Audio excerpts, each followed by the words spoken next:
السلام علیکم ورحمۃ اللہ وبرکاتہ۔ الحمد للہ وحدہ والصلاة والسلام علی من لا نبی بعدہ وبعد۔ معزز ناظرین کرام و مشاہدین نظام، آج کی یہ قسط بھی اسے سلسلے کی ایک کڑی ہے کہ جس میں ہم نے عید میلاد النبی منانے والوں کی طرف سے عید میلاد کے منانے کے تعلق سے جو دلیلیں پیش کی جاتی ہے، اور پھر ہم نے ان دلیلوں کا یا کے بعد دیگرے قسطوں میں جواب دینے کی کوشش کی ہے، اور آج کی اس نشست میں بھی ان دلیلوں میں سے ایک دلیل ہم آپ کے سامنے بیان کریں گے اور پھر اس کا جواب دینے کی کوشش کریں گے۔ ان بھائیوں کا کہنا ہے کہ عید میلاد النبی مسلمانوں کا عالمی تہوار ہے، اور کافر اس تہوار کو روکنا چاہتے ہیں، لہذا عید میلاد النبی سے منع کرنے والے لوگ کافروں کے اعلی کار ہیں۔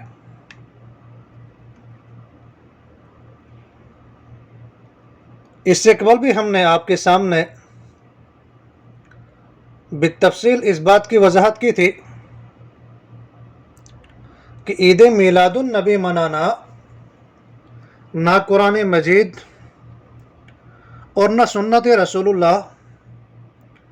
اور نہ صحابہ کے اقوال یا افعال میں سے کہیں بھی اس کا ثبوت نہیں ملتا کہ جس سے یہ مستنبط کیا جا سکتا ہے کہ عید میلاد النبی منانا واقعی جائز ہے۔ تو جب ہمارے سامنے یہ بات واضح ہو گئی کہ رسول اللہ صلی اللہ علیہ وسلم، صحابہ کرام، تابعین اور تبع تابعین،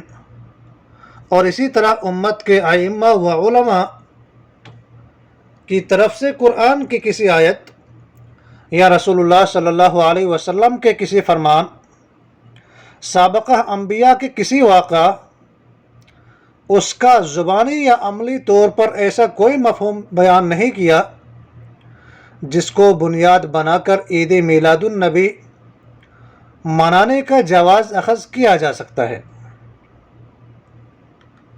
تو پھر اس سے عید کے یعنی عید میلاد النبی کے بدعت ہونے میں کوئی شک باقی نہیں رہتا۔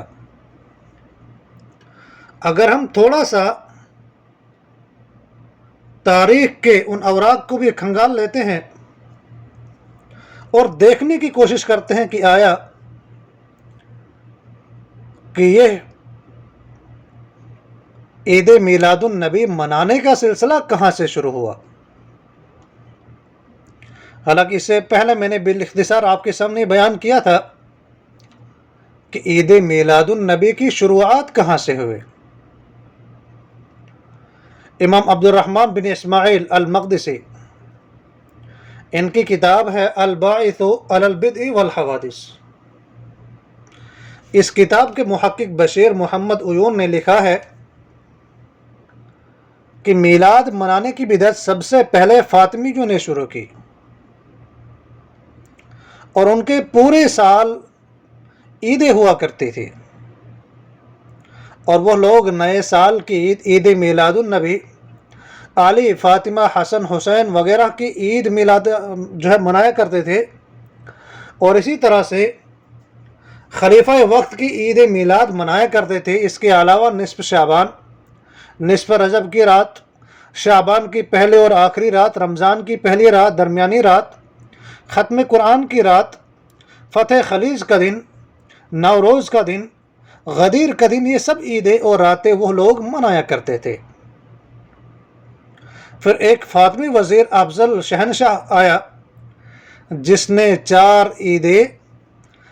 میلاد یہ بند کر دی، یعنی نبی کریم صلی اللہ علیہ وسلم کی عید میلاد،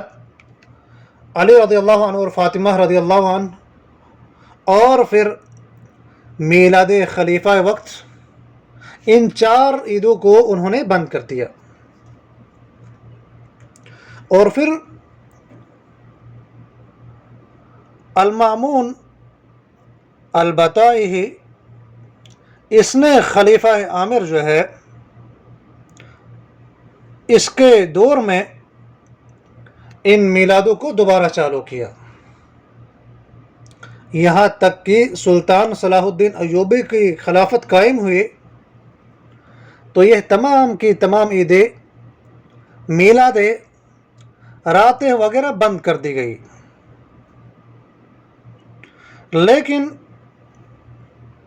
مظفر الدین ابو سعید نے، جو سلطان صلاح الدین ایوبی کی بہن ربیع کے شوہر تھے، انہوں نے اپنے ایک سرکاری مولوی عمر بن محمد موصلی کی ایما پر 650 ہجری میں دوبارہ اس بدعت کا آغاز کیا. تو اس تاریخی حوالے سے یہ پتہ چلتا ہے کہ امت اسلام میں عید میلادی منانا بدعت ایک فاطمی عبیدی، یہ ان کے دور کی شروع کی ہوئی چیزیں ہیں، اور اس کا دور حکومت 341 ہجری سے شروع ہوتا ہے، جس کے لیے آپ جو ہے تاریخ الخلفاء کا ملاحظہ کر سکتے ہیں. اور کچھ مؤرخین نے یہ بھی لکھا ہے کہ عید میلاد النبی کی بدعت کا آغاز فاطمیوں کے دور سے نہیں بلکہ اربل کے حکمران الکوکبری کے دور سے ہونا زیادہ صحیح قرار ہے.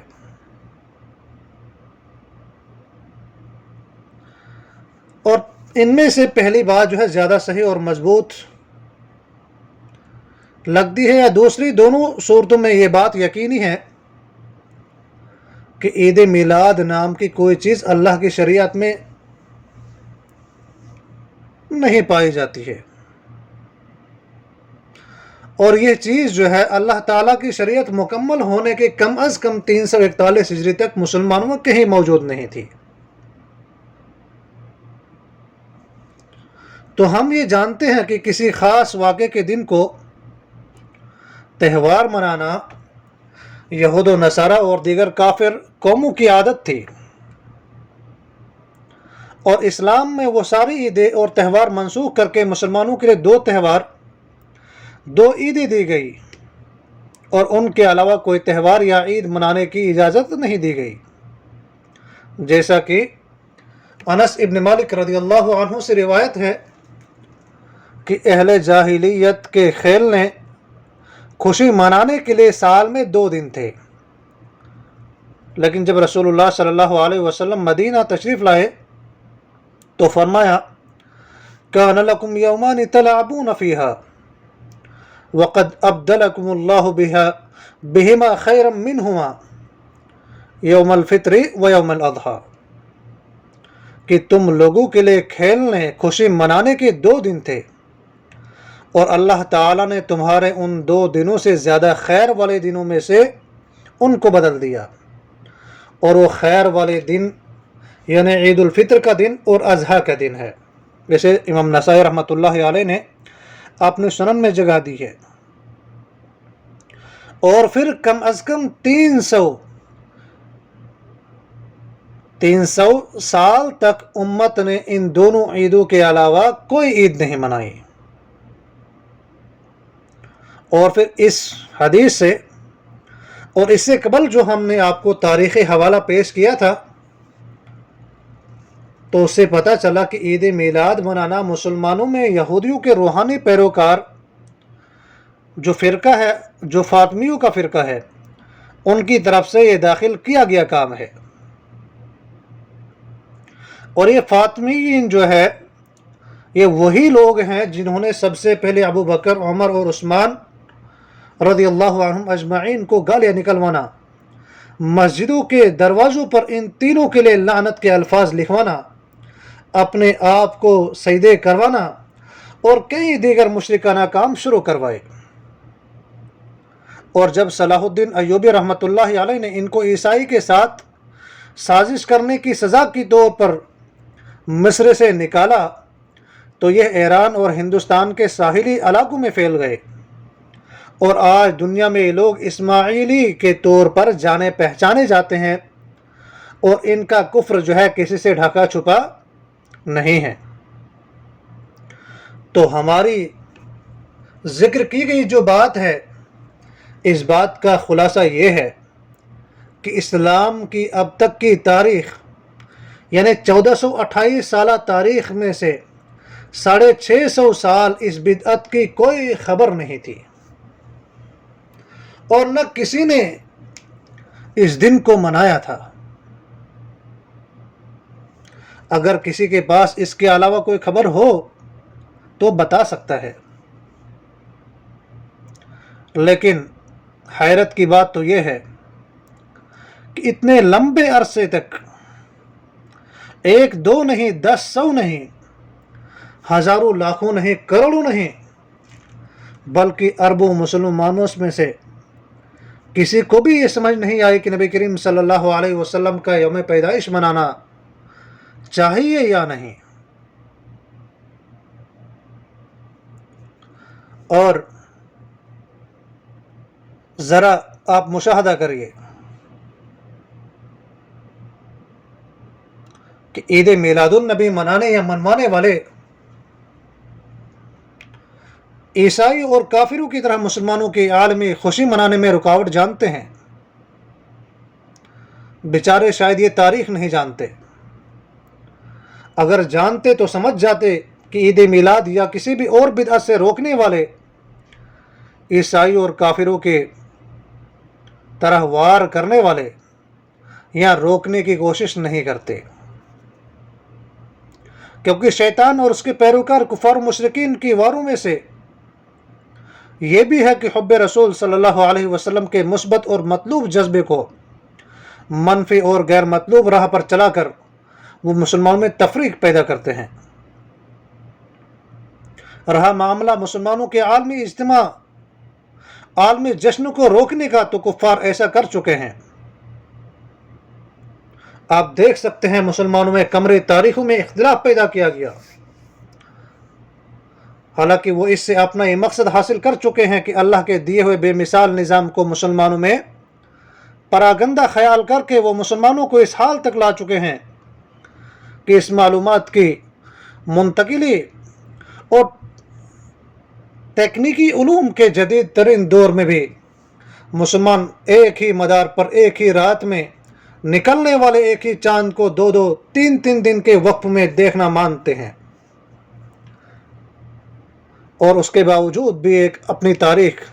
ایک نہیں کر پاتے۔ ایک ہی بست میں روزہ بھی رکھا جا رہا ہوتا ہے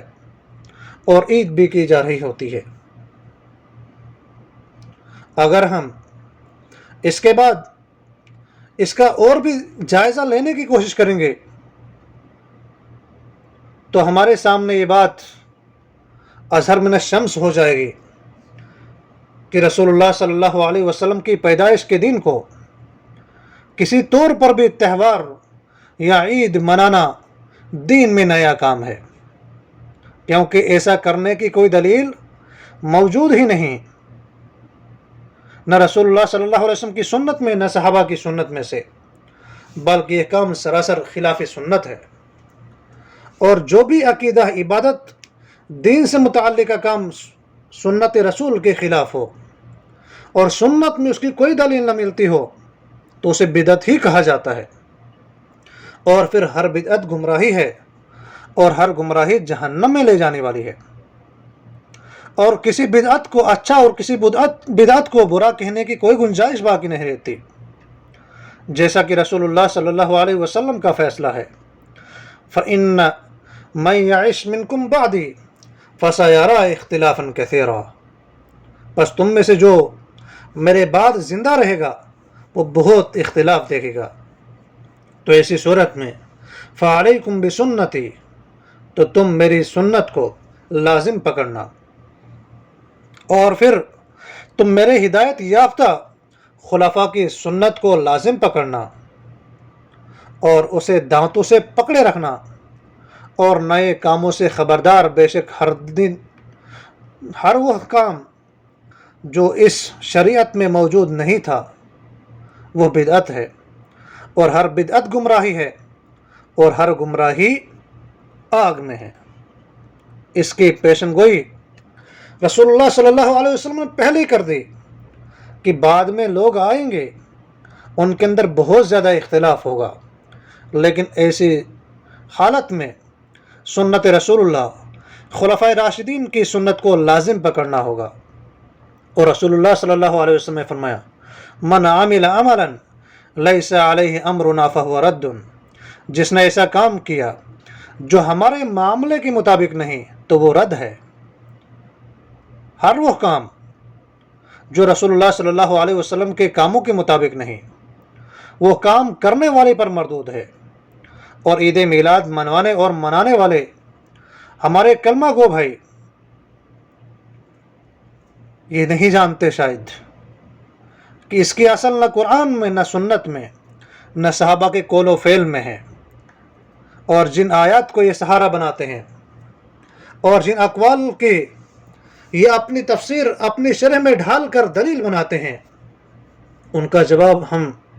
الحمدللہ ضابطے سے قسطوں کے تحت آپ کے سامنے بیان کر چکے ہیں۔ اللہ تعالی ہمیں حق بات کہنے اور پھر ہم سب کو اس پر عمل پیرا ہونے کی توفیق عطا فرمائے۔